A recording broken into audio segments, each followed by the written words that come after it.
2022년 2월 19일 큐티 말씀입니다. 마가복음 7장 1절로 13절입니다.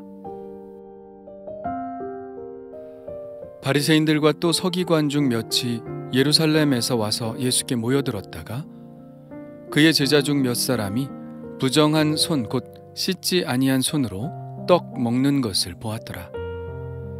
바리새인들과 모든 유대인들은 장로들의 전통을 지키어 손을 잘 씻지 않고서는 음식을 먹지 아니하며 또 시장에서 돌아와서도 물을 뿌리지 않고서는 먹지 아니하며 그 외에도 여러 가지를 지키어 오는 것이 있으니 잔과 주발과 놋그릇을 씻음이러라. 이에 바리새인들과 서기관들이 예수께 묻되 어찌하여 당신의 제자들은 장로들의 전통을 준행하지 아니하고 부정한 손으로 떡을 먹나이까? 이르시되 이사야가 너희 외식하는 자에 대하여 잘 예언하였도다. 기록하였으되 이 백성이 입술로는 나를 공경하되 마음은 내게서 멀도다. 사람의 계명으로 교훈을 삼아 가르치니 나를 헛되이 경배하는도다 하였느니라. 너희가 하나님의 계명은 버리고 사람의 전통을 지키느니라. 또 이르시되 너희가 너희 전통을 지키려고 하나님의 계명을 잘 저버리는도다. 모세는 내 부모를 공경하라 하고 또 아버지나 어머니를 모욕하는 자는 죽임을 당하리라 하였거늘 너희는 이르되 사람이 아버지에게나 어머니에게나 말하기를 내가 드려 유익하게 할 것이 고르반 곧 하나님께 드림이 되었다고 하기만 하면 그만이라 하고 자기 아버지나 어머니에게 다시 아무것도 하여 드리기를 허락하지 아니하여 너희가 전한 전통으로 하나님의 말씀을 폐하며 또 이 같은 일을 많이 행하느니라 하시고 아멘. 예수님이 가시는 곳마다 사람들이 모여들었습니다. 특히 병든 자를 침상째로 메고 나오는 경우도 있었고 병자를 시장에 뉘어놓고 예수님이 지나가시기만을 기다리며 예수님의 옷깃이라도 잡고 병으로부터 치유함을 받기를 원했습니다. 모든 사람들이 이전에 예수님의 옷자락을 만져서 치유받은 한 여인처럼 된 것이죠. 이미 이전부터도 예루살렘에서 바리새인들과 서기관들이 예수님을 찾아왔었는데 오늘 말씀에도 그들이 등장합니다. 그들이 예수님을 찾아온 이유는 예수님께 배우고자 하는 것이 아닙니다. 또 무슨 치유를 받고자 함도 아니었죠. 이미 바리새인들은 헤롯 왕과 함께 예수님을 죽일 계획을 세우고 있었고 서기관들은 예수님을 모함하는 소문을 만들어내었습니다. 그들이 온 목적은 분명하죠. 사람들 앞에서 예수님을 망신주거나 아니면 예수님을 죽일 혐의를 잡기 위한 것이었습니다. 그들은 드디어 건수 하나를 잡았는데요. 그들이 목격한 것은 예수님의 제자 중 몇 사람이 부정한 손, 곧 씻지 않은 손으로 떡을 먹는 장면이었습니다. 그들이 이것들을 놓칠 리가 없었죠. 그들은 예수님께 이렇게 말합니다. 어찌하여 당신의 제자들은 장로들의 전통을 준행하지 아니하고 부정한 손으로 떡을 먹나이까? 그들이 문제 삼은 것은 바로 정결의 문제였죠. 포로기 이후 유대인들에게 있어서 정결은 그들의 종교 생활에 가장 중요한 화두였습니다.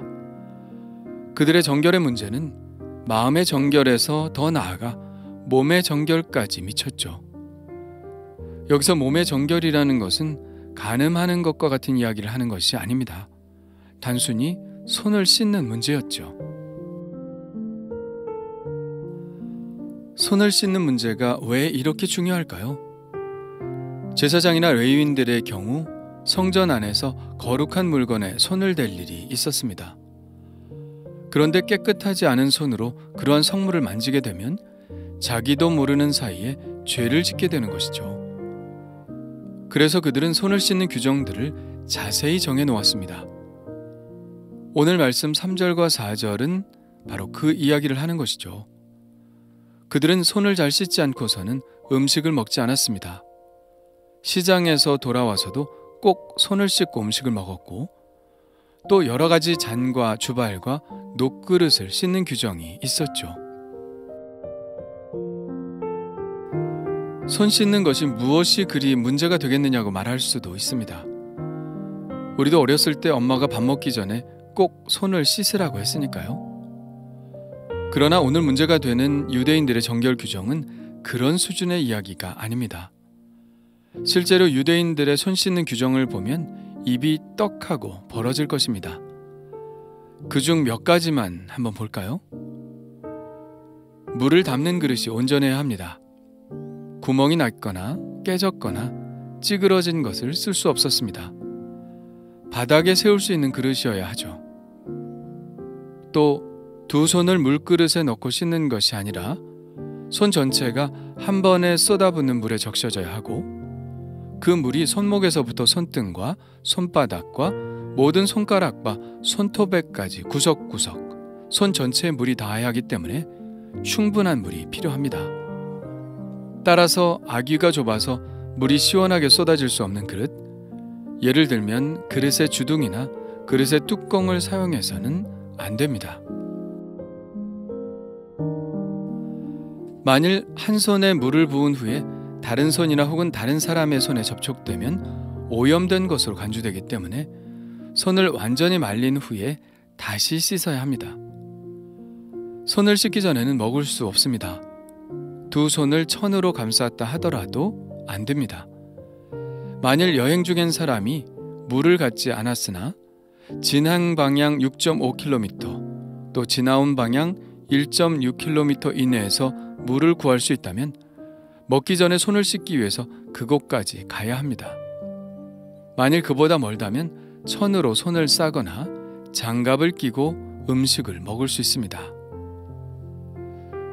지금까지 고작 4개의 규정을 그것도 줄여서 소개를 했는데요. 이런 규정들이 무려 21가지나 됩니다.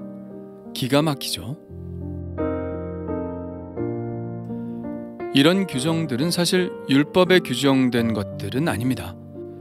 그들은 예수님의 제자들이 율법을 어겼다고 하지 않고 장로들의 전통을 어겼다고 말하고 있는 것을 보면 알 수 있죠. 장로들의 전통은 율법과는 좀 다릅니다. 율법은 모세가 하나님으로부터 받은 것이고 장로들의 전통은 율법을 보강하고자 실천적인 면을 더 강화하여 만든 것입니다. 그런데 앞에서 보았던 것처럼 그 규정들이 엄청나게 많죠. 안식일을 지키는 규정만 해도 39가지나 되니까요. 엄밀한 의미에서 꼭 지켜야 할 하나님의 율법은 아니지만 그들은 이러한 장로들의 전통도 율법의 범주에 놓고 지키지 않는 것을 죄라고 여겼습니다. 그리고 이것을 어기는 사람들을 판단했죠. 자, 그러면 예수님은 이들의 이런 지적에 대해 어떻게 응수하셨을까요? 예수님은 그들의 이러한 태도에 대해 이렇게 말씀하십니다. 너희가 하나님의 계명은 버리고 사람의 전통을 지키느니라. 이 예수님의 질문은 매우 중요한 포인트를 가지고 있는데요. 바리새인과 서기관들이 문제를 삼은 것은 율법이 아닌 고작 장로들의 유전이었던 것이죠. 그래서 예수님은 지금 너희가 고작 장로들의 유전을 지키느라고 하나님의 율법을 범하고 있다고 말씀하고 계신 것입니다. 장로들의 유전을 지키는 것 좋다 이겁니다. 그런데 장로들의 유전을 지키느라고 율법을 범하는 것은 아니지 않느냐는 말씀이죠. 그러면서 9절에서 13절의 말씀을 통하여 매우 적절한 예를 들고 계시는데요. 예를 들어 돈이나 가축이나 음식 같은 것이 있을 때 그것으로 부모를 대접하는 것이 당연하지만 사람들은 장로들의 전통에 고르반이라고 하여 하나님께 드림이 되었다라고 말하기만 하면 그것으로 부모님을 섬기지 않아도 정당화되었습니다. 한마디로 찜해놓은 것이죠. 이런 식으로 고르반이라는 말로 찜해놓은 소유물은 그 임자라도 더 이상 다른 사람에게 넘기지 못했습니다. 이 소유물의 사용권도 임자가 죽어서 모든 것이 성전에 속하게 될 때까지만 임자에게 인정될 따름이었죠. 이런 방식으로 아들이 경전의 허울 아래 어버이에 대한 부양 의무에서 벗어날 수 있었습니다. 그런데 율법은 뭐라고 말하고 있죠? 내 부모를 공경하라 하고 또 아버지나 어머니를 모욕하는 자는 죽임을 당하리라. 이렇게 율법은 분명히 말하고 있는데, 그런데 사람들은 부모에게 잘 해드리려는 마음이 없으니까 있는 소유에 고르반이라는 이름을 붙여넣고 있어도 그것으로 부모를 공경하지 않는다는 것입니다. 예수님이 보시기에 이것이야말로 부모를 공경하라는 율법의 지엄한 명령을 어기는 행위인 것이죠. 정말 중요한 것은 율법인가요? 장로들의 유전인가요? 본래 장로들의 전통이라는 것은 율법에 종속되어야 하는 것이 맞습니다. 그런데 이런 경우 장로들의 전통이라는 하위법이 상위법인 율법을 제한하고 있는 것이죠. 예수님의 말씀은 이렇게 조상들의 전통을 지키려고 하나님의 율법을 범하는 일이 비일비재하게 자행되고 있는데, 너희들은 왜 이런 것들에 대해서는 문제를 삼지 않느냐는 말씀입니다. 이들의 그런 이율배반적인 행동을 보시고 예수님은 이사야서의 예언의 말씀을 인용하여 이렇게 말씀하십니다. 이 백성이 입술로는 나를 공경하되 마음은 내게서 멀도다. 사람의 계명으로 교훈을 삼아 가르치니 나를 헛되이 경배하는도다. 예수님은 사람의 계명으로 교훈을 삼아 가르치니 라고 말씀하시면서 장로들의 전통을 비판하고 계시죠. 그러면서 더 우리가 마음을 써야 하는 부분이 있는데, 그것은 바로 마음으로 하나님을 공경하는 것이라고 말씀하셨습니다.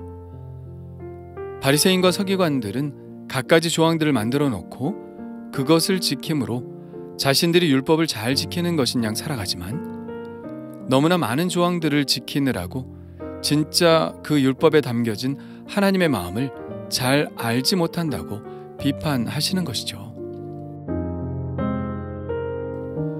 그렇다면 우리는 어떤가요?